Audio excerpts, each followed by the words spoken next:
حرف حرف سوره یوسف فرو خواندم شبه، حرف حرف سوره یوسف فرو خواندم شبه، ذره از آفتاب حسن دلجوی شماست. یوسف، حضرت یوسف در بین تمام پیغمبرها بهترین حسن داشت. از حسن او زنهای مصر مفتون شدند، دستهای خود در قرآن میگه با کارچه بریدند، درک نیفتند. چهره زیبای یوسف دیدند. رسول اکرم گفت شب معراج وقتی که من حضرت یوسف زیارت کردم، نصف حسن دنیا در چهره یوسف دیدم، قدر زیبا بودند. لیکن جابر چی میگه؟ همنشین پیغمبر خدا چی میگه؟ كنت جلست مع رسول الله صلی الله علیه و سلم لیلا و کان قمر بدر. شب میگه در پهلوی پیغمبر خدا نشستم. حضرت جابر میگوید ماهتاب میگه همون شب 15مش بود، آسمان بی نهایت روشن بود، ماهتاب دیده از آسمان در روشنتر بود.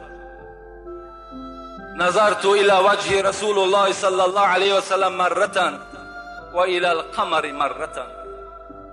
حضرت جابر میگوید یک بار چهره پیغمبر نگاه میکردم، یک بار دیگه چهره ماهتاب روشن نگاه میکردم. قسم به خدا که چهره محمد میگه از ماهتاب دیده روشنتر بود. محمد زیبا بود. حسن محمد از حسن یوسف گذشته بود. رسول اکرم چنان روشنی بودند، حتی حدیثهای صحیح پیغمبر روایت میکند که در خانه داخل میشدن روشنی خانه را فرا میگرفت. میگه بوی خوشش تمام کوچه ها را میگه بسته میکرد.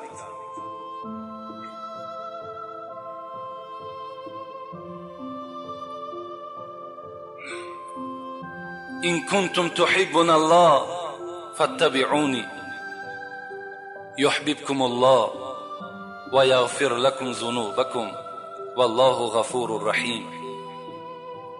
و اطیعوا الله و اطیعوا الرسول فإن تولوا فإن الله لا يحب الكافرین. خداوند در قرآن میفرماید وقتی که نزد حضرت رسول اکرم گروهی نصارا آمدند، مردمی که حضرت عیسی را پرستش میکنند، وقتی آمدند بر رسول اکرم گفتند که ای پیغمبر، تو میدانی که برای چی ما عیسی را بچه خدا میگیم؟ میدانی؟ گفت برای چی میگین حالان که خدا خود منزه است، خداوند فرزند ندارد، خداوند یک و یگانه است. گفت برای آنی که ما خدا را دوست می‌داریم، برای دوست داشتن آنی که ما خدا را دوست می‌داریم عیسی را بچه خدا میگیم. در زمان میگه آیت فرامد چی بود؟ این کنتم تحبون الله فاتبعونی یحببکم الله و یغفر لکم ذنوبکم والله غفور رحیم.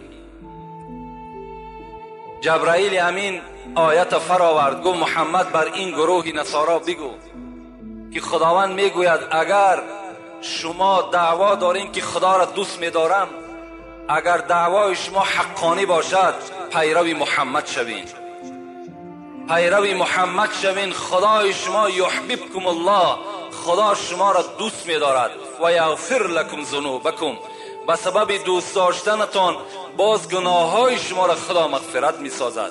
والله غفور رحیم، خدای شما بی نهایت غفور و رحیم است. شما پیروی محمد چید. اطیع الله اطیع الرسول، خدا را وقتی شما میخواهید که اطاعت کنین، اطاعت محمد بکنین. فإن تولوا، اگر شما نخواهید که بر محمد پیرو شوین، فإن الله لا يحب الكافرین، یقین بدانین همه شما کافر هستین، خدا کافر را دوست نمی‌دارد. این گروه نصارا را همچنان خداوند جواب گردانید. کجا است همون پیروای عیسی که امروز نظر به همین آیت های کریمه کنند؟ کجا است همون پیروای عیسی جاهلی که امروز به سوره صف نظر کنند که خود عیسی چی میگه؟ اذ قال عیسی یا بنی اسرائیل اینی رسول الله الیکم مصدقا لما بین یدی من التورات و مبشرا بالرسول یأتی من بعدی اسمه احمد فلما جاءهم بالبینات قالوا هذا سحر مبین. صدق الله العظیم. خدا چی میگوید؟ میگوید ای محمد، همین عیسی که 530 سال یا 540 سال پیش از تو گذشتگی هست، همین عیسی در بین همین بنی اسرائیل برآمد کرد، گفت ای بنی اسرائیل، من بر کتابی که در پیش دارم این از موسی بود، من بر این باوری داشتم. امروز انجیل عیسی، انجیل من آمد، شما چنگ زننده بر انجیل من باشید، لکن فراموش نکنید که بعد من پیغمبری می آید که خاتم النبیین است. پیغمبری بر همون انسان ختم می شود، اسمه احمد، نامی او احمد است. شما بر همون انسان چکار کنید؟ پیرو شید. پیغمبر ما و شما در آسمان به نام احمد مشهور است، در روی زمین به نام محمد مشهور است. عیسی پیروان خودش دلالت به چی میکند؟ دلالت به چنگ زدن به سوی رسول اکرم میکند. در دیگر جای قرآن خداوند چی میگوید؟ النبی اولی بالمؤمنین من انفسهم و ازواجه امهاتهم. پیغمبر بر شما از نفسهاتان دیده باید محبوب تر باشد و زنهای پیغمبر مادرای شما هستند. وقتی که جنگ تبوک میگد آغاز شد، رسول اکرم اعلان کرد که همه مردم مسلمان بیرون شوید و در این جنگ تبوک همراه من اشتراک میکنید. این صحابه ها چی گفتند؟ گفتند پیغمبر خدا، از پدر و مادر میپرسیم، آمده در کشونهای لشکری تو همراه میشویم و بازدید آن کسانی که دین تو را و قرآن تو را تحقیر میکنن مبارزه میبریم. آیت آمد النبی اولی بالمؤمنین من انفسهم و ازواج امهاتهم. محمد بر این امتات خبر بده که تو را باید از پدر و مادر دیده دوست بدارن. پدر و مادر کجا میپرسن؟ از تو میپرسن. از نفسها و از جانهاشون دیده تو را دوست بدارن و خبردارشون کن که زنهای تو مادرهای اینها هستند.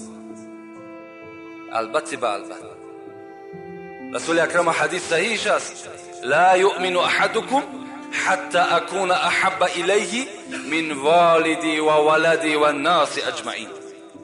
ایمان شما کامل نیست ای امت من تا زمانی که شما مرا از پدر و مادرتان، از فرزندهای جگرگوشتان و از تمام مردم و از مال و انجام و پول و خانه که دارین و از جانهایی که در وجود دارین، از این دیده مرا دوست ندارین، ایمان شما کامل نیست. در اصل خدا ما و شما را منت میکند که ای بندگان، ای تخم انسان، پیش از آنی که محمد بر زمین نیامده بود و این کانوا من قبل لفی ضلال مبین، شما گمراه بودین. شما نمیدانستین انسان چی هست، شما نمیدانستین خدا چی هست، شما انسان اخلاق نمیدانستین چی بود. روز رسول اکرم آمد دنیا منور شد. روز رسول اکرم آمد انسان قدر و قیمتش پیدا شد. همه توفیل پیغمبر خدا شد. ما و شما را خداوند منت میکنه. حضرت عمر میگه در معرکه بودن، گفتن یا رسول الله انت احب الی من کل شیء الا نفسی. پیغمبر خدا، من تو را از پدر و مادرم دیده، از فرزندهام دیده، از خانم دیده، از مال و انجام، از تمام یار رفیقم دیده، تو را دوست میدارم، لکن بغیر جانم، جان خودم دوست میدارم.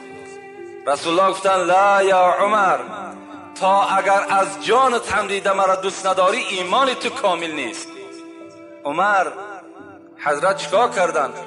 حضرت میگه در تفکر رفتن، گفتن من همان عمری نبودم که شمشیر در دستم بود، میخواستم سر محمد ببرم.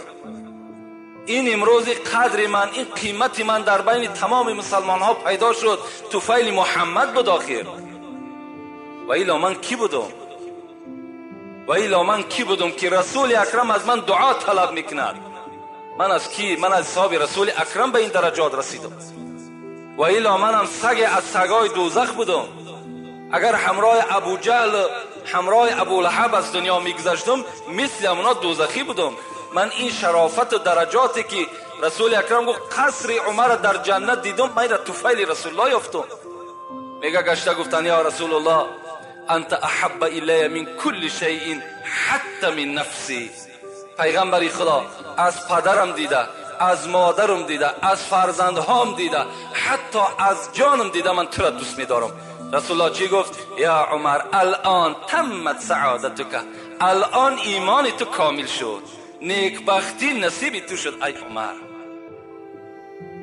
صحابه ها پیغمبر خدا را به نهایت دوست می داشتند. یک صحابه بود به نام مصعب ابن عمیر، جوان بود. رسول اکرم میگه وقتی که من با همراهی مصعب در مدینه منوره بودیم، پدر و مادر مصعب بسیار به دولت بودند لکن ایمان نداشتند. این مصعب میگه پنهانی از پدر و مادرش ایمان آورده بود. وقتی که رسول الله میگه در کوچه ها سیر میکرد مصعب، بهترین لباس هایی که 200 درهم بود در تنه همین مصعب بود. وای بچه بود. میگه پنهانی آمد، میگه بر من ایمان آورد. وقتی میگه ما احوالمان که تنگ شد، دیگر آزار و مشقت این مشرکان که زیاد شد، به حبشستان میگه سفر کردیم. و این مصعب میگه پنهانی از پدر مادرش از خانه بیرون شد و پیما شد، به حبشستان میگه آمد. من به شما محبت صحابه ها را گپ میزنم. وقتی میگه بر حبشستان آمدیم، بی نهایت احوال من بد بود. خوردنی نداشتیم، آب زیادتی نداشتیم، همه با یک چینک معینی بود. میگه این رسول اکرم میگه من در زیر یک درخت نشسته بودم، به ناگاه با پیش میگه همین مصعب گذشت. همان مصعبی که میگه 200 درهم کرته میپوشید.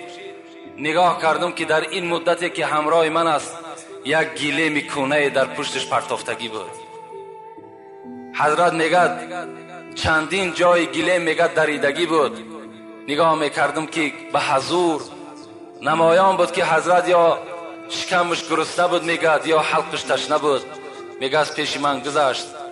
دیگر میگه من طاقت نکردم، ایمانداری مصعب که دیدم، میگه دیگر گریان شدم. رسول اکرم میگوید وقتی میگه اندک روز از بین گذشت، به ناگاه اعلان جنگ شد که فردا یک قبیله با شما اعلان جنگ دارد. رسول الله همه صحابه ها را میگه خبر کردم. فردا میگه با میدان جنگ وقتی که در آمدیم، بیرق هم میگه مصعب گرفت. این بیرق برداشتن البته کار خیلی یک آدمی به غیرت در کار است که بیرق بردارد.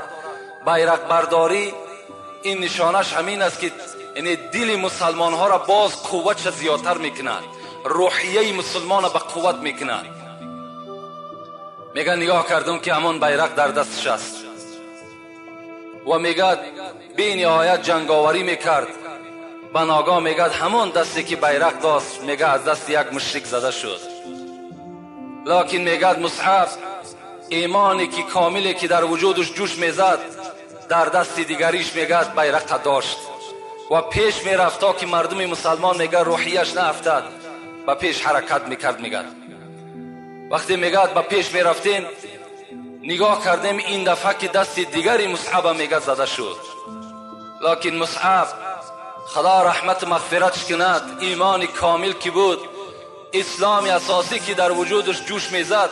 حضرت میگه همین دستهای چلاقی که داشت میگه پر از خون، در پیش بر میگه همون بیرق داشتگی بود و با پیش میگه با یک صدای پست آواز میداد با پیش میرفتن. به ناگاه میگه رسول الله میگه دیگر جای نبود که ما پشتیبانی مصعب کنم، زیرا که همه احاطه ما مشرکا بود. بنا میگه خنجر میگه در شکم همین مصعب زده شد که میگه بیرق از دست مصعب میگه به زمین زد. من فرمان دادم که یک صحابه بیرق بردارین تا که روحیه مسلمانان شکسته نشود. میگه بیرق در دست دیگر صحابه زد، میگه بالا برداشتن. وقتی میگه بود چی جنگ گشته آمدیم، همان شالچه همان گلیمی که در پشتش پرتافتگی بود خواستیم از همون کفنش کنیم. همین بچه‌ای که در یک ناز و نعمت تولد شدگی، همین بچه‌ای که بهترین لباسی پدرش می پوشید، همان میگه گلیم وقتی که از بالا می پرتاییم زانه های مصعب نمایان می شود، از پایان پرتاییم بالای سرش نمایان می شود. صحابه گفتن یا رسول الله را چگونه کفن کنیم؟ رسول الله میگه فرمان دادم بالای سرش پوشانید و پایان پاش یک توده خار میگه آوردیم محکم کردیم و همت میگه در گور جاش کردیم. صحابه را محبت شبید. حضرت خباب خدا رحمت و مغفرتش کند، وقتی که میگه اسیر افتاد در دست مشرکا، چنان خواب میکرد بیگاه که میشد بر شکم میگرداندند، در جای همون سوختگی به دره میزدند. حتی میگه همون آهنای داشتن گرم کردگی در پشت همین خباب میگذاشت. رسول الله گذر میکرد، قدرتی نداشت. رسول الله گذر میکرد میگو خباب صبر کن، باغی از باغهای جنت صاحبی تو میشود. حضرت میگه دائم همین خبردارش میکرد، لیکن هزار شکر که خباب از دست مشرکان میگه کشته نشد. وقتی حضرت عمر میگه دوره های خلافتون بود، خباب پرسان کردم ای خباب تو چگونه عذاب ها دیدی؟ حضرت میگه کرته را بدر کردن، گفتن بر همین دو شانه من نظر کن خود عذاب معین می شود. حضرت عمر میگه نگاه کردیم در پشت خباب هیچ گوشت دیده نمی شد، همه سوختگی بود، همه سوزاندگی و همه کندگی بود. لیکن حضرت در محاربه ها اشتراک میکرد، برای نه خانه داشت، نه پول داشت، نه مال داشت، فقط برای چی؟ برای حمایه قرآن، برای حمایه پیروی پیغمبر خدا، برای حمایه اسلام چکار میکرد؟ جان فدایی میکرد. امروز همان اسلامی که به مشقت آمده است در دست ما و شماست. ای انسانی که ترک خدا زده است به انصاف شده، تو نخواه که به یک پارچه نان، نخواه که به یک نیم کیلو روغن همین یهود تو همین دین خودت تغییر بدی. عیب نیست، انصاف نیست. عمر اندک است برادر عزتمند، عمر اندک است، 50 سال 60 سال چنان گذری میکنه تو نمیفهمی، تو به خدای خود رو پرو میشه. این دین عند الله الاسلام، دینی که اون نجات دارد این اسلام است. همه دینها در برابر اسلام منسوخ شدن، بیکار شدن، اینا دیگر هیچ اهمیت هم ندارن. کسی چنگ زننده بغیر اسلام است، خدا بر او چی میگه؟ میگوید که لن یقبل منه و هو فی الاخرة من الخاسرین.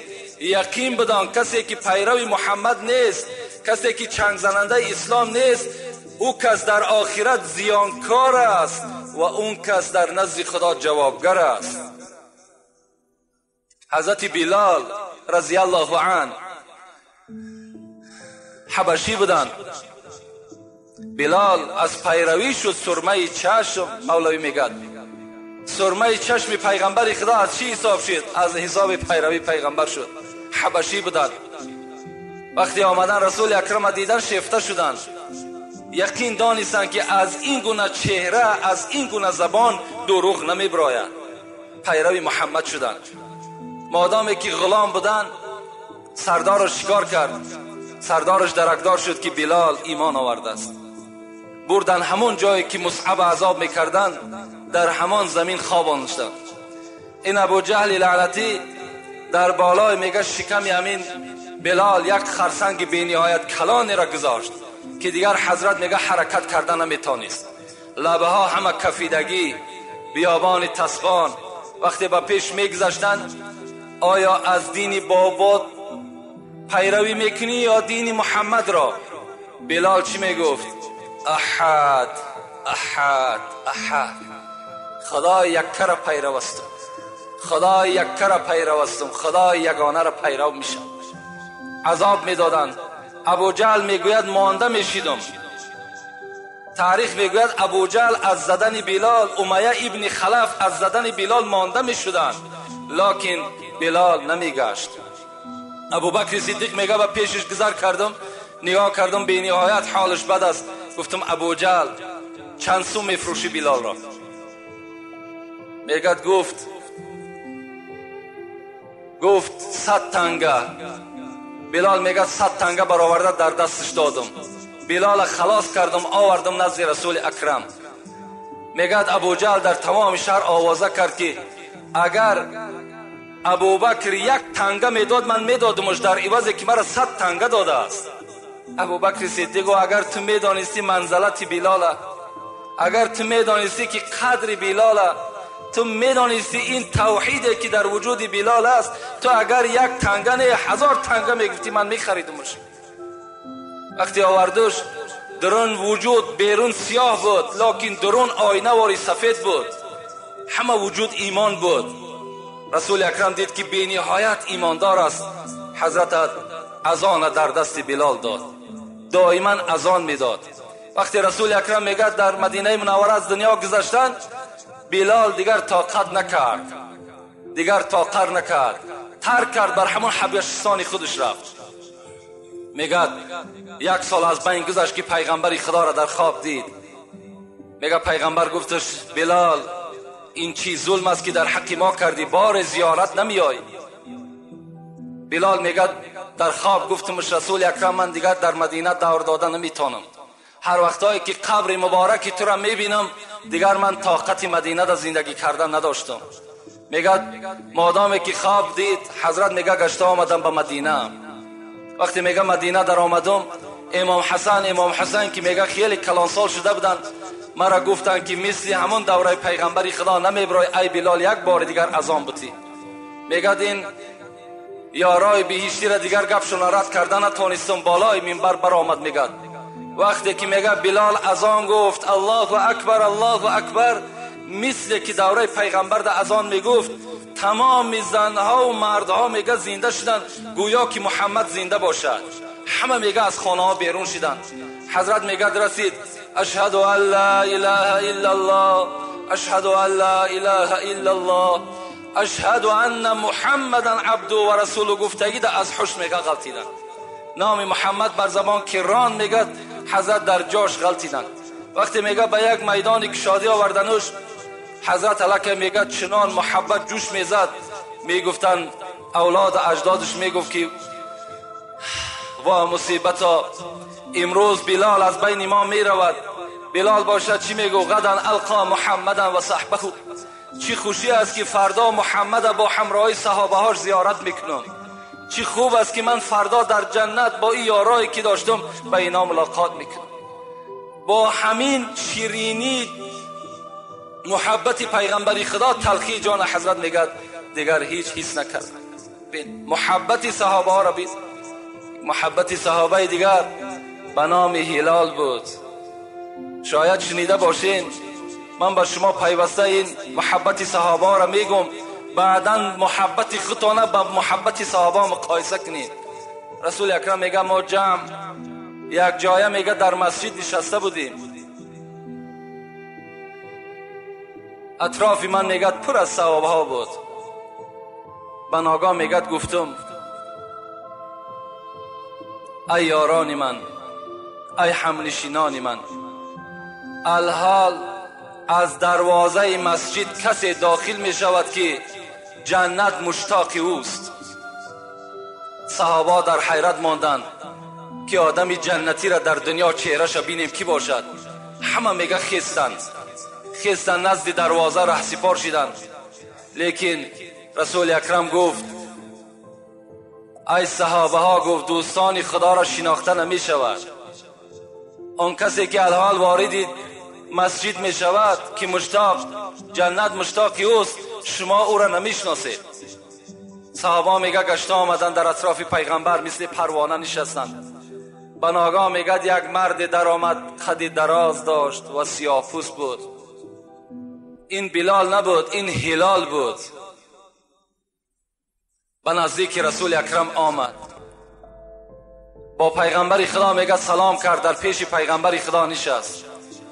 رسول الله میگه وقتی من نظر به چهره هلال کردم، چشمهاش میگه در قعر سرش رفته بود از گشنگی. میگه گفتم هلال اگر اجازت باشد طعام برای تو مهیا کنم تا که افطار کنیم. میگه هلال گفت پیغمبر خدا من نظر کردم که اگر با پیغمبر خدا ملاقاتی شوم 3 روز روزه میگیرم. امروز که خدا مرا نصیب دیدار تو کرده است من 3 روز روزه میگیرم. رسول الله میگه گشته گو هلال وقتی که بعد 3 روز روزه تا میشکای در حق محمد دعا کن. هلال میگه گشته گفتن یا رسول الله شما نجات یابنده هم در دنیا و هم در آخرت هستین، شما آفتاب هم دنیا و هم آخرت هستین، شما دعای هلال ده هیچ احتیاجم ندارین. چگونه ای که عمر میگوید من وقتی که مکه مکرمه میگه فتح شد، اسلام وقتی غلبه کرد در مکه مکرمه، من اراده کردم که رفته یک عمره کنم در خانه کعبه. پیغمبر خدا میگه به جانب من گشت گفت عمر اشرکنا بشیء من دعائک ولا تنسنا. عمر وقتی تو عمره میکنی و عمره را بود میکنی یعنی حج بود میکنی، محمد را فراموش نکن، در دعات مرا وابسته بکن، در حق من دعا کن. عمر میگه وقتی این سخن من از زبان رسول اکرم شنیدم، برای من دیگر دنیا و آنچه که در دنیا بود مثل این کلمه مرا خشنود نکرد که محمد از عمر دعا طلب میکند. هلالم همچنان از پیغمبر خدا گفتن شما احتیاجی دعا ندارین ای پیغمبر خدا، لکن خدا داناست که آیا این 3 روز دیگر من حیات دارم یا ندارم. میگه از نزد رسول اکرم بیرون شدن. از بین میگه چند روز، شاید 1 روز شاید 2 روز گذشت که حضرت جبرائیل میگه پایان شد. گو یا رسول الله هلال از دنیا گذشت، هلال از دنیا گذشت. خداوند بر تو امر میکند که تکفین و تجهیز هلال خود به دست خود بکن. رسول الله میگه گشته گفتم جبرائیل چرا تو شتابان هستی، چرا سراسیمه هستی؟ گو خداوند بر من امر کرد که رسول اکرم بر فوت هلال خبر بده و بعدا رفته سری بلال بالای زانوی خود بگذار، زیرا در جای وفات کرده است که بالای سری و پر از پشه است، من مگسرانی میکنم. حضرت رسول اکرم میگه حیرت نماندم و پرسیدن که یا جبرائیل هلال در کجا از دنیا گذشت؟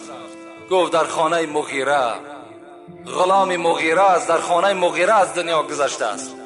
رسول الله میگه به جانب صحابه گشت و گفت ای اهل اصحاب، همان جوانی که داخل مسجد شده بود و ما گفتیم که جنت مشتاق اوست، امروز جنت به این آرزوی خود نائل شد، هلال از دنیا گذشت. خدای من بر من امر میکند که تکفین و تجهیز او را و غسل او را به دست خود کن. یک جای خانه مغیره میریم. صحابه میگه یک جای خیستیم،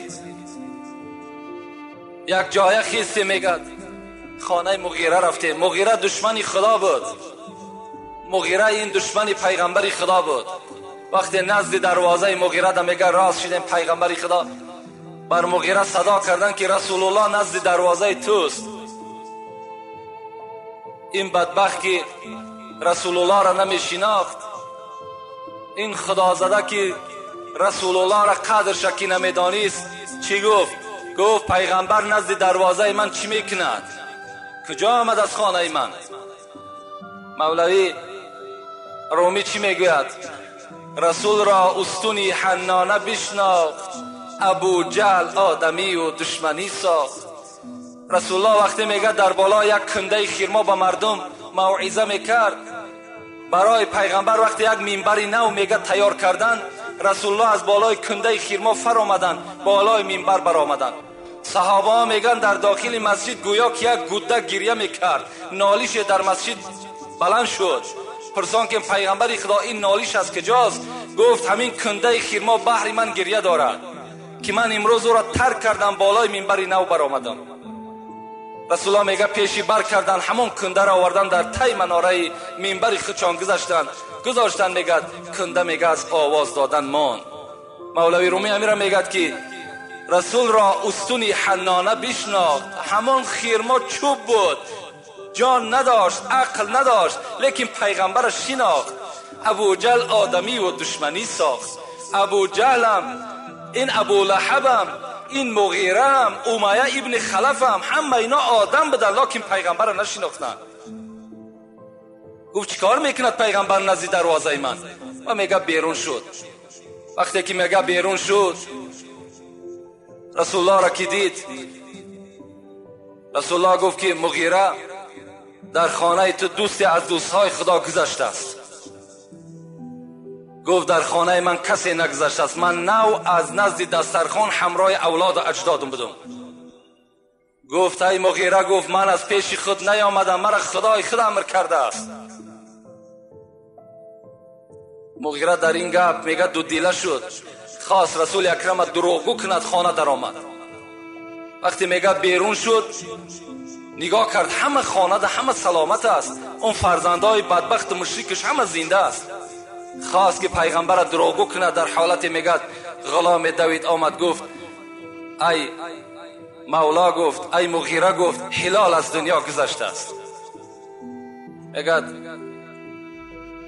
مغیره گفت محمد گفت عجیب گپی میزنی، از خاندان تو کسی گذشته است، از خاندان من کسی نگذشته است. یک غلامی بود وای گذشت، و یک عاقل روبی من بود وای گذشت.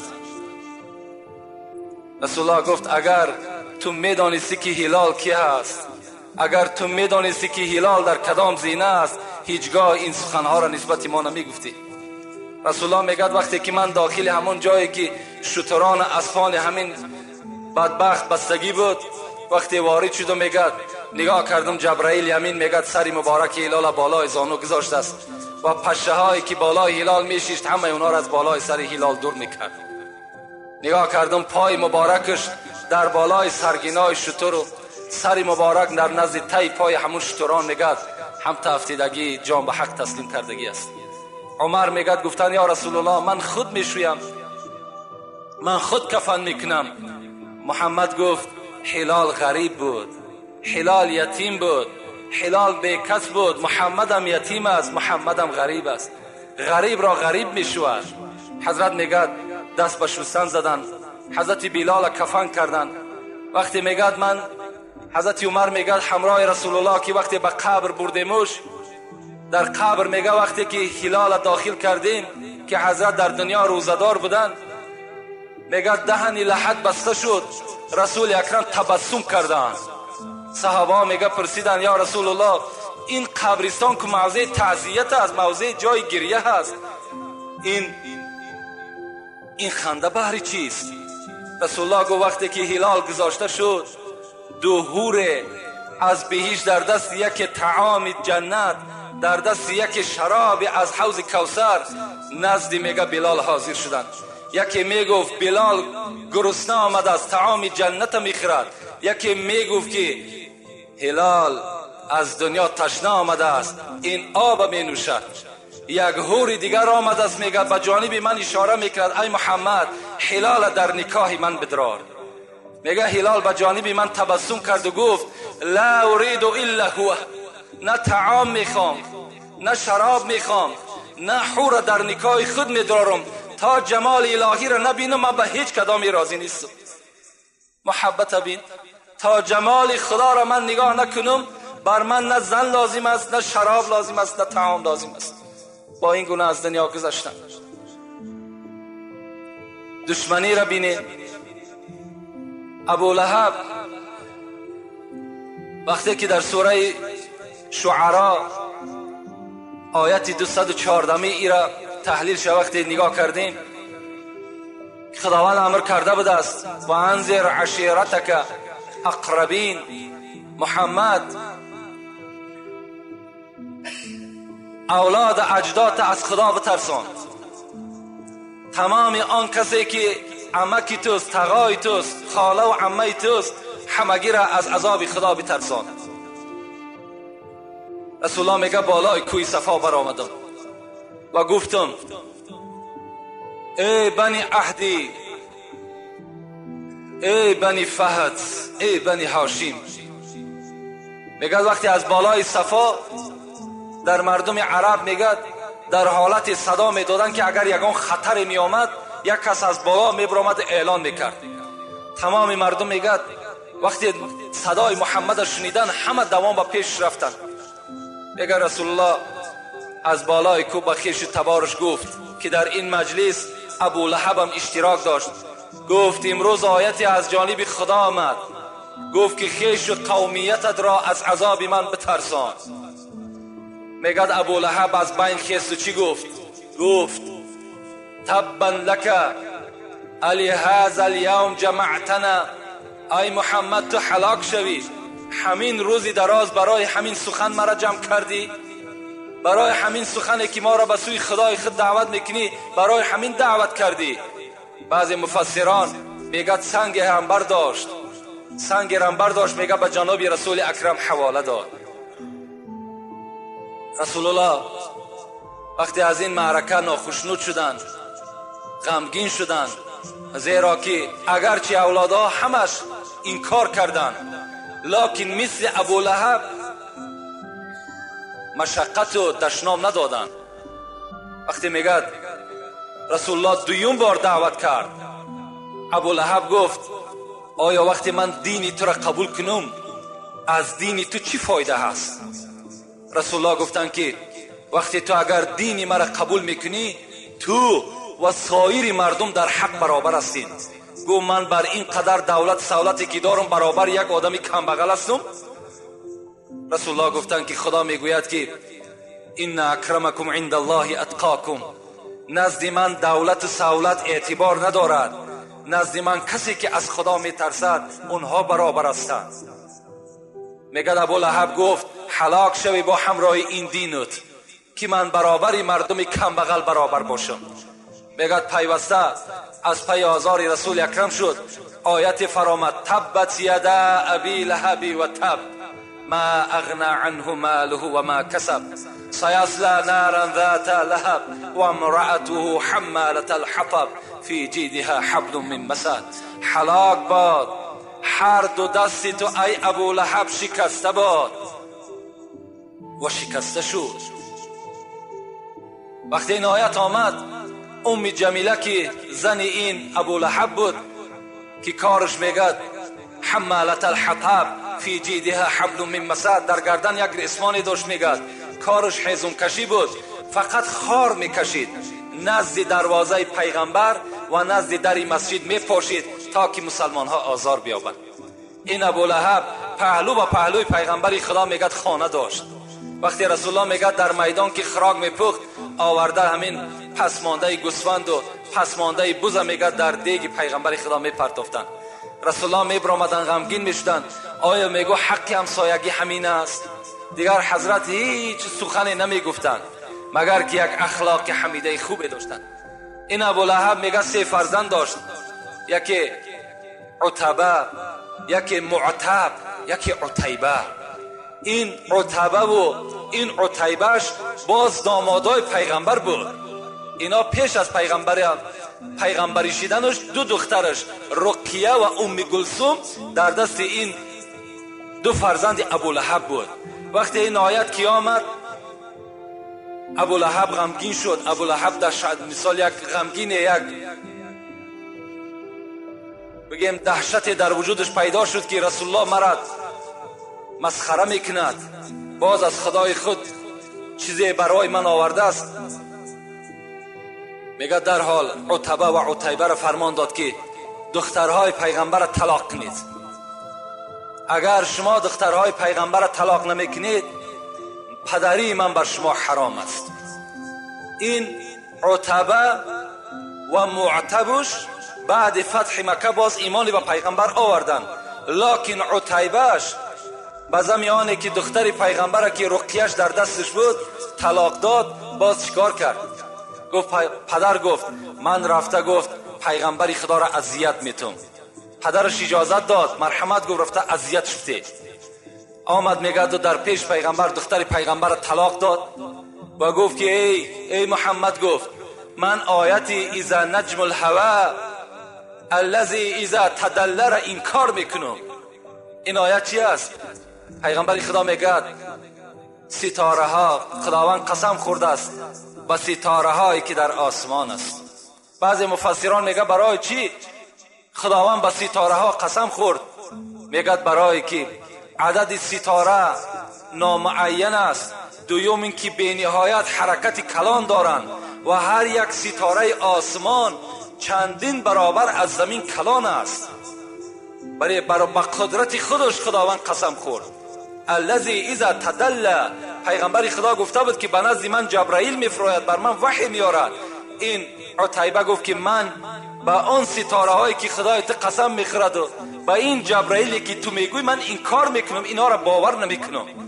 باز بازم این چیکار کرد؟ میگه دهنش میگه پر از خطوف کرد و با پیغمبر خدا حواله کرد. توف به اندام پیغمبر پرتافت. صاحب قرطبی میگه هزارها شکر که میگه این توف بدبخت در چهره پیغمبر خدا نافتید. لیکن پیغمبر خدا چی گفت؟ دست برداشت گفت اللهم سلط علیه کلبا من کلابک. خدایا گفت این بدبخت، این روسیا را با سگ از سگهای خودت گفت مبتلاش بساز. ابولهب همراه 3 فرزندش دائم که تجارت میکرد به شهر سوریه میرفت. هر 3 فرزنداش قطعی میگه رهسپار شد، به شهر شام رسیدن. در یک دهه میگه قرار گرفتن. مردم اون دهه آمد گفت در اینجا شیرها بسیار است، آدم ها را شکار میکنن، خوب میشد که از اینجا دورتر میرفتیم. ابولهب گفت من فرزند خدمت در بین شترها میخوابانم و عسکر در اطرافش میمانم، هیچ کس بر این زیان و زلال داده نمیتواند. لیکن وقتی که خدا خواسته باشد، وقتی که قدرت خداوندی که بالای کسی نرفته باشد، اگر در داخل قصر باشد که به منزله سوزن سوراخی نداشته باشد، حکم خدا اونجا داخل می شود.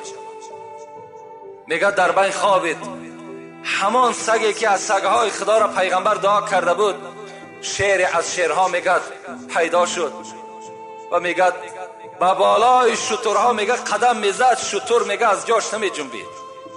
آمد میگه بو میکشید، هر عسکر بو میکشید.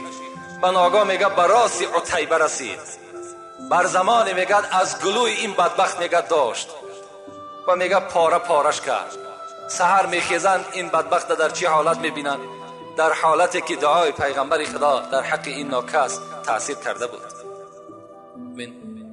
دشمنی هم جزای خودش میگیرد. راه بد مرو که بد افتی، چاه در راه مکن که خود افتی.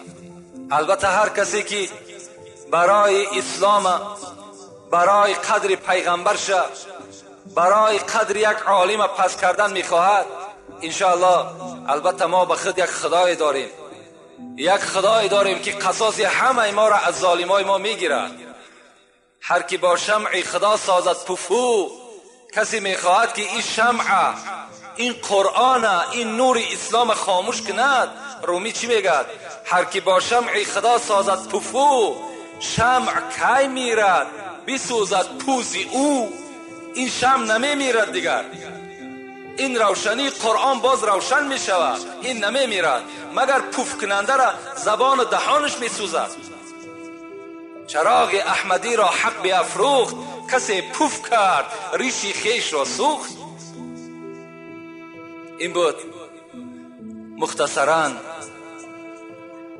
از حیات محبت صحابه پیغمبر با پیغمبر خدا و از حیات دشمنهای پیغمبر خدا که مناسبت پیغمبر چی دشمنی ها کردن و چی جزاها دیدن. البته ما و شما شنیدیم. کاری کنیم که ما و شما امت نوگی زبانی نشیم. کاری کنیم که هر یک زمان ایمان ما عوض نکنیم. بر سر بنده مومن مصیبت ها و مشکلات ها هر زیلش بسیار می آید. ما و شما صبر کننده باشیم. با اندک مصیبتی که بالامون می آید در حال شکست دل نشیم، بلکه چیکار کنیم تا چند محبت ما تا چند محبت ما و شما قویتر زیادتر در دل ما و شما شود. زیرا رسول الله خود گفتند مصیبت اول به سینه پیغمبرها، بعد بر عالمها، بعد بر اولیاها، بعد به جمیع مردم آمده میرسد. رسول الله را وقتی میگد ایمان می آوردن چی میگفتن؟ میگفتن مادامی بر من ایمان آوردی دروازه فقر برای تو گشاده می شود. یعنی دروازه تنگ دستی و دروازه های مصیبت بالای تو گشاده می شود. تو چیکار نکن شکست دل نشه. و آخر دعوانا ان الحمد لله رب العالمین. پروردگارا محبت پیغمبر خدا را در دل همه ما بندگانت زیادتر بساز.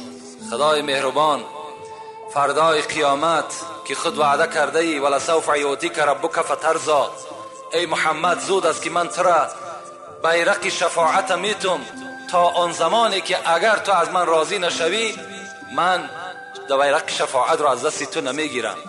خدایا از این شفاعت پیغمبرت اهل این امتات برخوردار بساز. خدای مهربان روز به روز، ساعت به ساعت، دقیقه به دقیقه امت رسول اکرم در روی دنیا صفش زیادتر بساز. ربنا افتح بیننا و بین قومنا بالحق و انت خیر الفاتحین. السلام علیکم و رحمت الله و برکاته. برادرانی که در اینجا خیر احسان ها کردند، خدای خیر احسان ها را به درگاهش مقبول بسازد. مرادها و مطلوب هایی که دارن برآورده خیر، بیماری هایی که دارن خدای با بیماری های شفای کامل، شفای عاجل نصیب و روزی کند. یکی از بیماری ها اینجا بابای شفیع که محله ما چندین سال از بیمار است، نشستگی است. خدای شفای کامل و شفای عاجل این بنده هم نصیب و روزی بسازی. گذشتگانی که از ما و شما گذشتند